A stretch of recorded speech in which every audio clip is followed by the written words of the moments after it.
भारत ने हिंदुओं पर हो रहे अत्याचार का लिया बदला। भारत ने दिखाया बांग्लादेश को अपना असली ताकत। झुक गया पूरा बांग्लादेश। यूनाइटेड नेशन और अमेरिका ने भी दिया भारत का साथ। दोस्तों, जिस तरीके से बांग्लादेश के कट्टरपंथियों द्वारा हिंदुओं पर अत्याचार हो रहा था, अभी तक इस पर बांग्लादेश की अंतरिम सरकार, सेना और पुलिस सभी शांत थे। यहां तक कि यूनाइटेड नेशन और अमेरिका जैसे देश भी बस तमाशा देख रहे थे। लेकिन जब बांग्लादेश में रहने वाले हिंदुओं और अल्पसंख्यकों को लगा कि भारत भी अब इनका समर्थन कर रहा है और भारत की सेना भी इनकी सिचुएशन पर ध्यान दे रही है,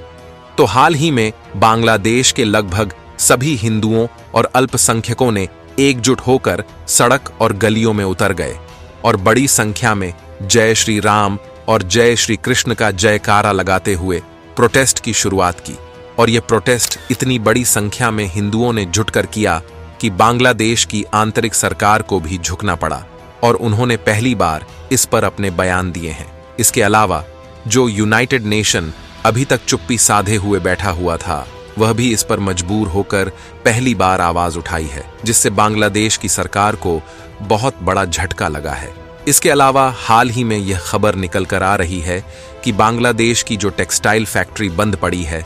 वह अपना मैन्युफैक्चरिंग यूनिट भारत के बिहार में शिफ्ट करने जा रही है, जिससे एक तरीके से भारत का जबरदस्त फायदा होने जा रहा है। दोस्तों, क्या है पूरी अपडेट, चलिए जानते हैं विस्तार से आज के इस खास वीडियो में। तो वीडियो को लाइक करके बने रहिए हमारे साथ अंत तक। दरअसल जब से बांग्लादेश में तख्ता पलट हुआ है,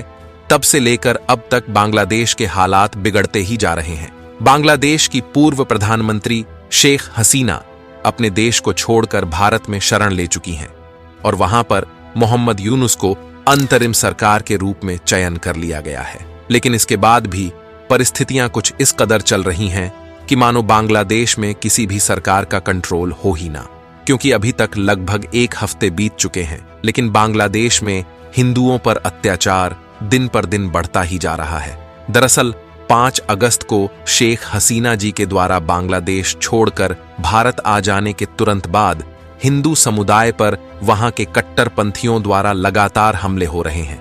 हिंदुओं की संपत्तियों और घरों को लूटपाट करके इन्हें जलाया जाने लगा है। लेकिन हाल ही में हिंदू और अल्पसंख्यकों ने मिलकर बांग्लादेश की सरकार को इस तरीके से उनकी औकात दिखाई है कि वह भी अब झुकने पर मजबूर हो चुके हैं। और अभी बांग्लादेश की बीएनपी पार्टी की तरफ से जो भारत को धमकियां दी जा रही थीं, अब उनकी भी सांसें थमती हुई नजर आ रही है, क्योंकि हाल ही में खबर निकल कर आ रही है कि जब भारत के गृह मंत्री और बॉर्डर सिक्योरिटी फोर्स की तरफ से बांग्लादेशी हिंदुओं को सुरक्षा मिलने की बात उन तक पहुंची, तो बांग्लादेश में रहने वाले हिंदू भी फुल पावर में आ गए और हजारों लाखों की संख्या में बांग्लादेश की राजधानी ढाका में सभी लोग इकट्ठे हुए और उन्होंने एकजुट होकर बड़ी संख्या में सड़क और गलियों पर बहुत बड़ा प्रदर्शन किया,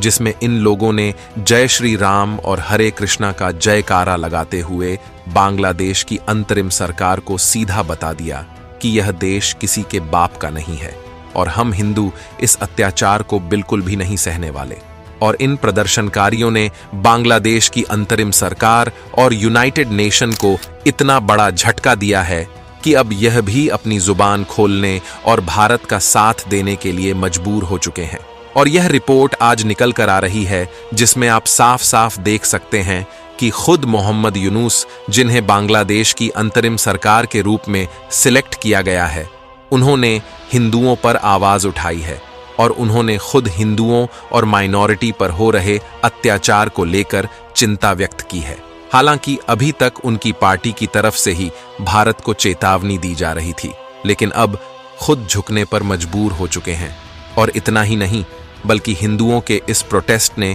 देश भर में इतनी ज्यादा खलबली मचाई कि मोहम्मद यूनुस को खुद देश भर के सभी विद्यार्थियों से बहुत बड़ी अपील करनी पड़ी है। उन्होंने स्टूडेंट्स से कहा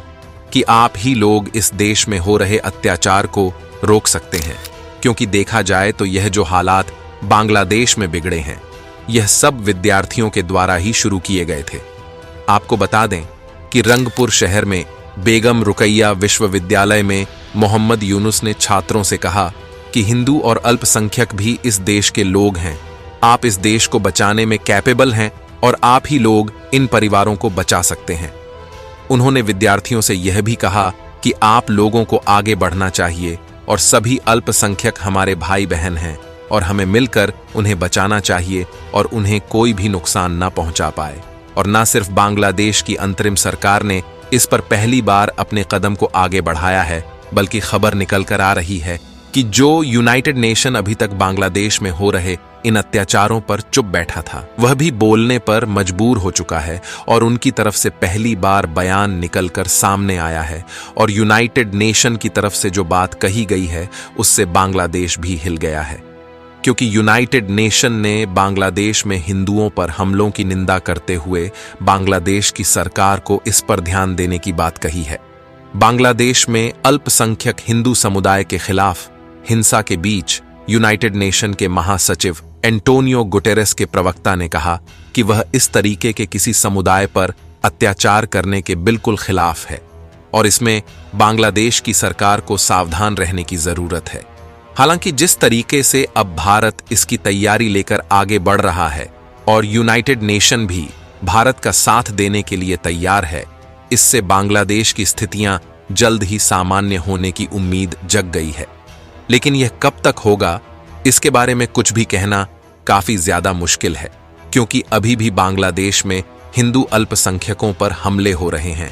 और हजारों लोग बांग्लादेश से भारत में घुसपैठ करने का प्रयास कर रहे हैं। फिलहाल आपको बता दें कि इसके अलावा भी कुछ ऐसी खबरें सामने निकल कर आई हैं जिससे यह बात तय होती हुई नजर आ रही है कि चीन और पाकिस्तान जैसे देश अभी भी बांग्लादेश की सरकार में भारत के खिलाफ आग लगाने की कोशिश कर रहे हैं। इसके अलावा बांग्लादेश की तरफ से भारत के लिए एक और अच्छी खबर सामने निकल कर आ रही है। दरअसल बांग्लादेश में जिस तरीके से हालात बिगड़ चुका है, इससे वहां की कंपनियां और फैक्ट्रियां पूरी तरह से बंद हो गई हैं और यहां पर भारत ने हर बार की तरह इस बार भी आपदा में अवसर तलाश लिया है। और इस रिपोर्ट को देख लें तो बिहार की नजर अब बांग्लादेश की टेक्सटाइल इंडस्ट्री पर टिकी हुई है, जो इस समय बंद पड़ी है और उनके साथ भारत की टीम द्वारा हाई लेवल की बातचीत चल रही है, जिससे अब कई कंपनियां अपनी फैक्ट्री को भारत में शिफ्ट कर सकती हैं और उससे भारत दूसरे देशों में ज्यादा कपड़े एक्सपोर्ट करके ज्यादा मुनाफा कमा पाएगा। आपको बता दें कि भारत के द्वारा अमेरिका, कनाडा, ऑस्ट्रेलिया और जापान जैसे बड़े बड़े देशों में सबसे ज्यादा कपड़े का एक्सपोर्ट किया जाता है, लेकिन अभी तक बांग्लादेशी मैन्युफैक्चरर भारत को तगड़ा कंपटीशन दे रहे थे। इसलिए बांग्लादेशी एक्सपोर्टर के कारण ग्लोबल मार्केट में भारत को पीछे हटना पड़ता था, लेकिन अब खुद बांग्लादेश के मैन्युफैक्चरर भारत में अपनी फैक्ट्री सेटअप करने जा रहे हैं। इससे भारत का जमकर फायदा होने जा रहा है। दोस्तों, वीडियो पसंद आया हो तो जाते जाते कमेंट में लिख दीजिए जय हिंद, जय भारत।